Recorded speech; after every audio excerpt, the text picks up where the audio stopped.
TV Informativo. Aqui o Vale se vê.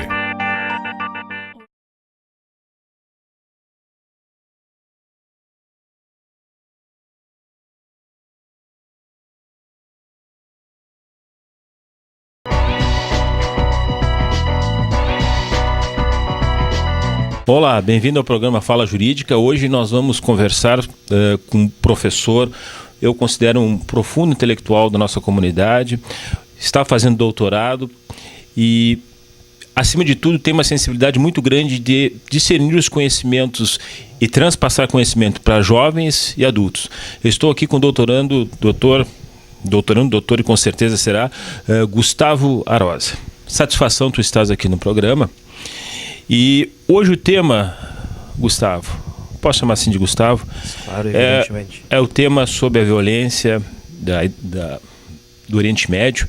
E eu começo com um lema sionista, né?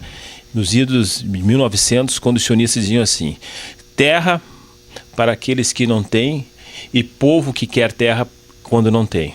Né? Numa apologia assim, nós judeus precisamos de terras, quando que na verdade o nosso povo não tem, outros têm, nunca vão ter. É um lema sionista que eu começo esse debate, porque todos os conflitos, do meu modo de entender, parte disso, né? É aquela gama sionista e os anseios árabes, e tudo isso cria uma grande confusão na minha cabeça, e aí a razão de ver tantas mortes dos ambos os lados, que eu te trouxe aqui para nós começarmos a fazer um questionamento, e tu como filósofo, nós precisamos desse teu auxílio para essa análise. Antes de mais, eu quero agradecer a oportunidade, Dr. Marco Mejia, de estar aqui. É uma satisfação poder partilhar parte do que a gente estuda, do que a gente cotidianamente se prepara e lê. E realmente é pertinente o tema este que tu trazes à tona hoje, em virtude dos últimos acontecimentos da política internacional, assim vamos dizer, né? Esse conflito na faixa de Gaza, palestinos e israelenses, né? Num panorama geral, para depois chegar à tua indagação. Primeiramente, eu diria, e não sou formado em Direito, mas eu tenho algumas leituras em Direito Internacional, e é uma área que me interessa por demais. Eu iniciaria esse nosso bate-papo, essa nossa conversa, partindo do seguinte pressuposto. O direito internacional das nações, que pressupõe fundamentalmente, o respeito étnico, o respeito religioso, plural, ele deve estar acima de qualquer e quaisquer interesses, correto? Poderia até, assim, sendo muito mais professoral, digamos, e até muito mais técnico, Francisco de Vitória, tá? Que foi um frade jesuíta, no século XV, foi o que primeiro trouxe à baila, trouxe essa questão dos direitos internacionais, só situando para ser científico, técnico. À época, vejam só como que os conflitos eles não são apenas deste momento, né? Eles são momentos, embora diferentes. Francisco de Vitória ele se deparou com um problema gravíssimo. Ele era cristão católico, evidentemente, já havia a colonização na América, na Ameríndia, e havia uma questão, mas os indígenas, eles têm titularidade, personalidade jurídica por não terem, vejam bem, por não terem essencialmente o catolicismo, o cristianismo. Até então, eles poderiam, se não eram cristãos, eu não quero fugir do tema do sionismo. Fica tranquilo, tá tudo certo. Eu comecei com o sionismo só para Não, eu não quero fugir disso. Se não eram cristãos católicos, eles poderiam ser o quê? Assassinados, poderiam ser explorados, escravizados. Vejam bem, estou falando do século XV, Francisco de Vitória. Tanto é que ele vai ter uma obra de ius gentium, do direito das pessoas, que foi contestada, evidentemente, né? Foi contestada pela Igreja Católica, mas é ali que nasce a ideia dos direitos fundamentais e direito internacional e da persona jurídica. Bom, feita esta pequena explanação, tá? E até contextualizando para quem nos assiste, para quem nos acompanha, que este tema e todas estas questões inerentes à violência, à barbárie, aos temas relacionados à civilização, lamentavelmente, são temas de antanho, como se diz, ou seja, de longa data, e que ainda nós, século XXI, não conseguimos resolver. É uma pena, é uma barbárie. Aliás, a gente vive neste paradoxo, né? Civilização ou barbárie. Bom, agora vamos chegar 2014. Tá? Eu quero, e poderia aqui fazer uma longa história, mas não é isso. Eu quero que você, telespectador, eu quero que você, Marco, interponha comigo, faça interfaces, enfim, me demande. Conflito israelenses, palestinos, faixa de Gaza e a questão sionista. O Estado de Israel, né, ele, se formos buscar uma data específica, 14 de maio de 48, correto? Tá? Então, tem todo esse histórico, né? Tem toda o povo israelense nunca teve, digamos assim, uma terra, um solo deles, né? Embora também uma tradição milenar. Entretanto, a criação do Estado de Israel vai se dar com um problema, né, de ambas partes aí, com o território palestino. Sobre o sionismo, aí nós precisamos, eu gostaria de, se me permitires aqui, falar do... existe muito, ou se fala, o antissemitismo. Quem são os semitas, os povos semitas? Os povos semitas são os povos hebraicos, muçulmanos. Tá? Então, eu não tenho nenhuma postura antissemita. E já foi muito divulgada pelo mundo afora essas posturas, né? E aí agora eu vou pontuar. Fala-se de terrorismo, qualquer que seja, e aí nós vamos relembrar quem? 2001. Nós vamos fazer esta relação. No meu ponto de vista, errado isso, errôneo. Tá? Em relação ao sionismo, né? Em relação ao sionismo, preciso citar aqui uma autora judia alemã, Hannah Arendt, tá? Que viveu nos tempos da Alemanha nazista, fugiu para os Estados Unidos, e ela fez uma obra, uma vasta obra, mas eu vou citar uma apenas, né? A Banalidade do Mal. Tá? Na verdade é o livro de Human Condition, né? E aí dentro vai ter um capítulo sobre a banalidade do mal. O que trata e o que é esta banalidade do mal? É quando pessoas com personalidade, com afetividade, com sentimentos, elas deixam de ser importantes enquanto este fenômeno pessoal importante que é o da vida, e passam a ser coisificadas. E aí, Mejia, eu tenho a impressão que hoje palestinos, sobretudo, e Israel estão configurando, né, sob essa perspectiva arendtiana, da Hannah Arendt, da banalidade do mal, estão configurando ou fazendo papel, ou abrindo esse espaço para, por interesses de outros grupos, protagonizarem uma guerra, protagonizarem brigas e genocídio de uma forma que hoje, há mais ou menos, e isso não são dados meus, é dados da imprensa internacional, Deutsche Welle, eu lia hoje pela manhã, acompanhava, 2.000 pessoas civis palestinas, entre mulheres e crianças abatidas, 50 e poucos militares israelenses. Eu não quero aqui tomar nenhuma postura anti-sionista e muito menos defender o sionismo e muito menos semita e antissemita, ou seja, repetindo, pró o povo hebraico ou pró ou contra, ou pró o povo muçulmano ou contra. Nada disso. O que eu quero e que eu repito, e eu quero voltar ao teu tema, quero permanecer nisso, que é a condição humana e o respeito e a inviolabilidade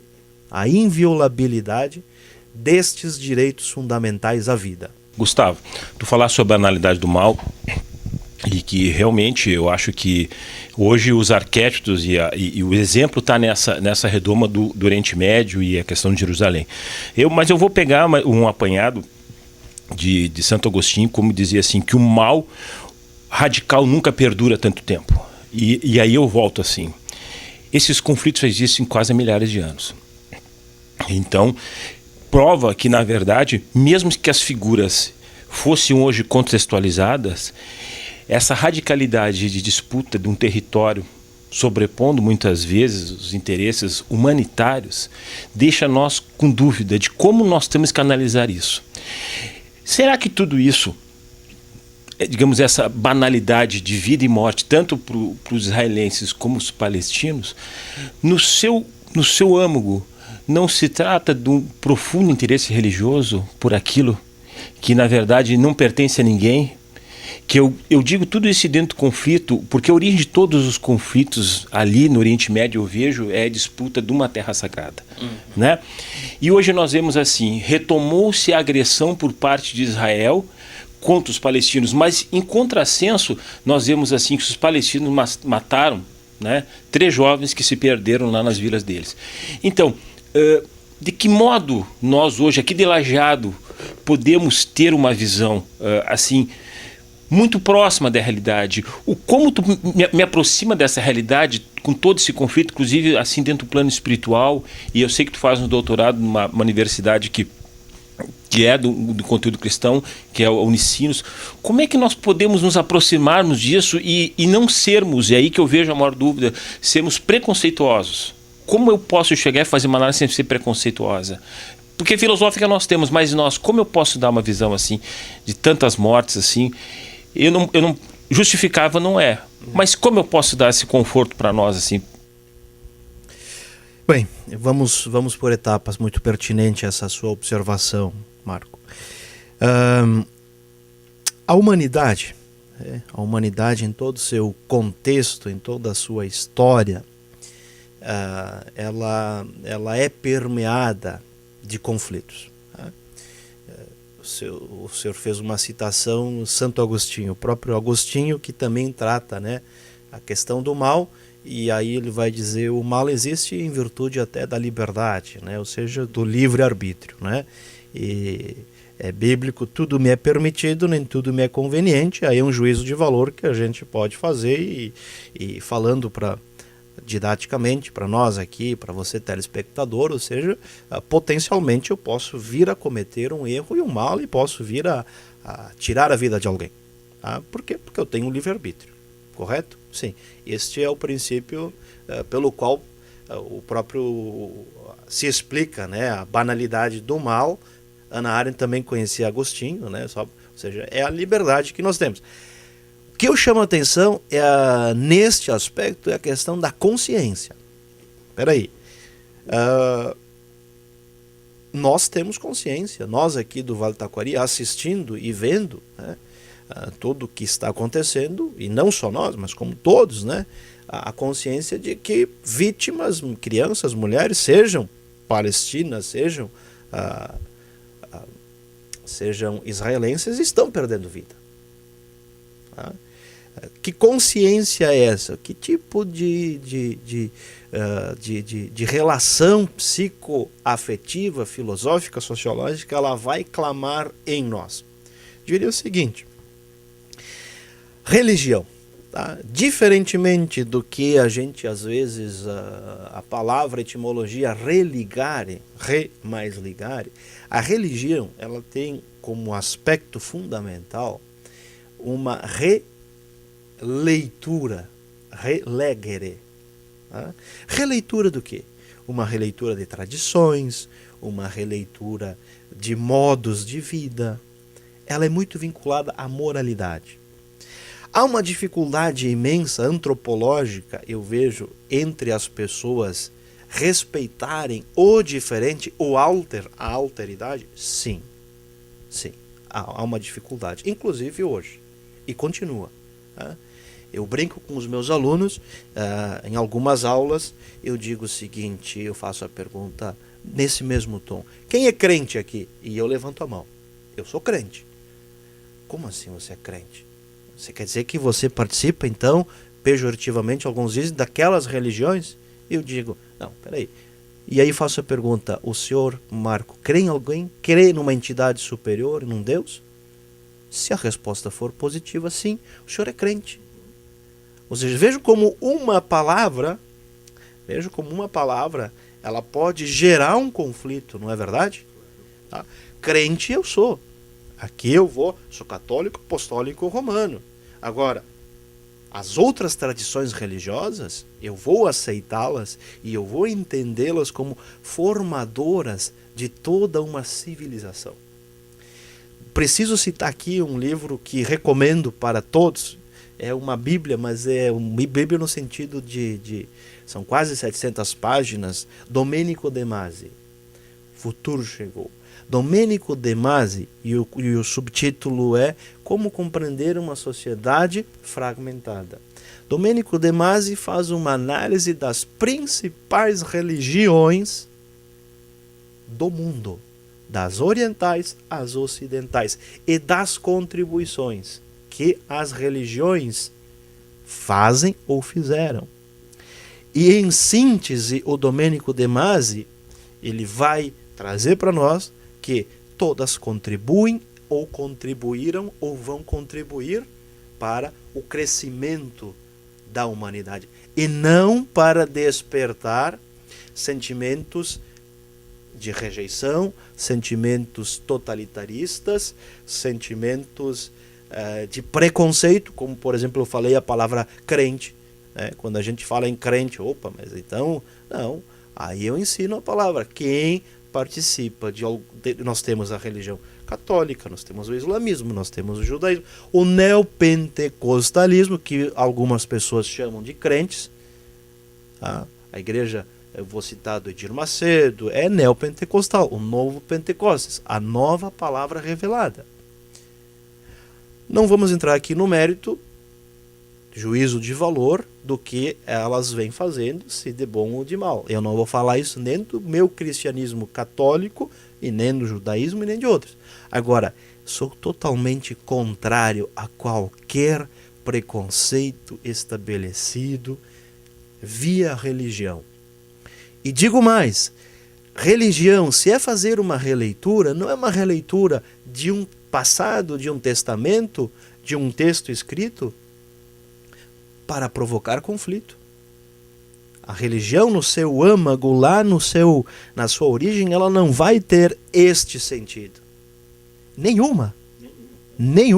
Por isso que eu citei Domenico De Masi nesse livro, que interessantemente ele alia a economia, ou seja, e ele faz relações interessantes de o porquê que a economia de certo país é desta forma e de outra é desta forma, ou seja, com economia, o direito. Tá? O programa é fala jurídica, nós sabemos que o direito também ele bebe de fontes religiosas. Não é verdade? Claro que sim, evidentemente que sim. Né? Agora, eu repito e falo, toda forma, toda religião, todo espírito quando eu falo ideia, né? Toda vez que eu tomar um artifício de uma religião para fazer o mal, para criar uma contenda, um espírito de beligerância, eu estou contrariando aquela gênese do que é a religião. E aí agora eu finalizo essa minha participação nesse momento aqui. É injustificável humanitariamente esse conflito Israel-palestinos em nome de uma terra prometida, digamos, em nome de um território sagrado. Como, para mim, é injustificável que na Idade Média nós cristãos fizemos as cruzadas, matamos. Sim, matamos. Nós cristãos que fomos perseguidos pelos romanos, em menos de 1000 anos, perseguimos e matamos e fizemos as cruzadas em nome do quê? Em nome, e aí eu volto de novo a esta questão, civilização ou barbárie? A questão da liberdade, a questão de como eu uso a religião. Eu diria, tá, que hoje a religião, principalmente, tá, ela é usada como uma muleta para esse conflito existente entre israelenses e palestinos. Talvez eu esteja errado. Ou seja, uma muleta por quê? Porque tem interesses aí políticos, tem interesses financeiros e se utiliza da religião como bode expiatório. Não tem dúvida, eu concordo contigo. Eu acho que, na verdade, a religião começou a ser um instrumento econômico e começou a ser um instrumento de dinamização dos conflitos. Isso eu concordo gênero grau. Mas no caso específico que a gente vê lá essa contenda e a guerra, hoje nós estamos no estado de guerra, né? Como a gente pode analisar, né? Porque se vê muita morte palestina para pouca morte do israelense, né? Daí se percebe assim, existe uma desigualdade, né? Enorme entre um oponente e outro. E aí eu vou com uma pergunta muito pontual. Como nós devemos ver isso? Porque muitas vezes aquela morte do palestino em quantidade, né, ela representa alguma coisa tão importante quanto aquela pequena morte do israelense na sua qualidade, na sua intenção. E aí eu entro naquela pergunta dúbia, né? Nós podemos julgar quem está certo e errado nisso aí, e eu te faço assim, dentro de um cunho político. Nós conseguimos chegar a uma conclusão política. Eu digo a política assim, o estudante que quer te perguntar, eu sou um estudante, eu é meu professor agora, como eu vou ver isso? Independente da minha crença, se eu sou israelense, se eu sou palestino, como eu posso ver o certo e errado nisso? Me ajude, Gustavo, nessa pergunta. Novamente um questionamento pertinente e inteligente de sua parte, evidentemente. Evidentemente, né, que chama a atenção, tá? E eu volto aqui a relatar, hoje nós temos aí dados de que 2.000 pessoas, principalmente entre mulheres e crianças, né, palestinas dizimadas, né, contrapondo com em torno de 50 a 60 israelenses. Vou partir do pressuposto do direito natural à vida, né? Ou seja, que é um preceito. Toda morte é uma morte, né? Claro. Tá, o que vai aumentar é o número, mas enfim, a morte é uma morte, né? Tá? Evidentemente que causa um espanto. Bom, são 2.000, tá? 50. Eu vou devolver uma pergunta, né? E talvez ela sirva como metáfora para nós entendermos toda essa situação árabe ou palestina-israelense, né? Imagina, Dr. Marco Merriel, você telespectador, que você coloque na varanda da sua casa ou em frente à sua casa uma criança, tá? Inofensiva, e ela está lá como alvo, né? E aí eu coloco aí o povo palestino. Tá? O que vai acontecer? Nós sabemos. Tá? O que você faria? Você coloca na sua varanda, eu não vou dar a resposta logo, você coloca lá na frente da sua casa, na varanda ou na sacada, uma criança lá para tomar um sol, né? E você fica à espera do quê? De que tenha um estado de paz ou de que tenha... Você não sabe o que vai acontecer. Aliás, nós sabemos hoje o que pode vir a acontecer. Que ela poderá ser assassinada. E vai ser assassinada. Esta metáfora, esta reflexão, para mim, e eu gostaria de levar para vocês, ela auxilia a compreensão deste aspecto divergente e até de números, né? Quem fomenta e quem hoje tem,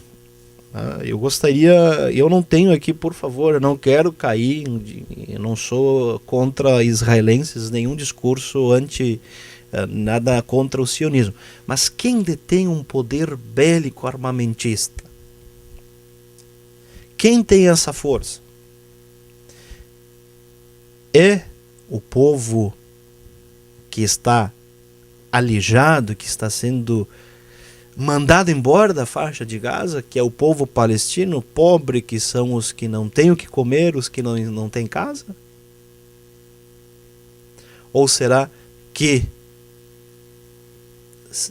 todo este sistema, ou toda essa construção de guerra, né, ela se dá para mim eu vou fazer agora outra metáfora, é Davi e Golias, né?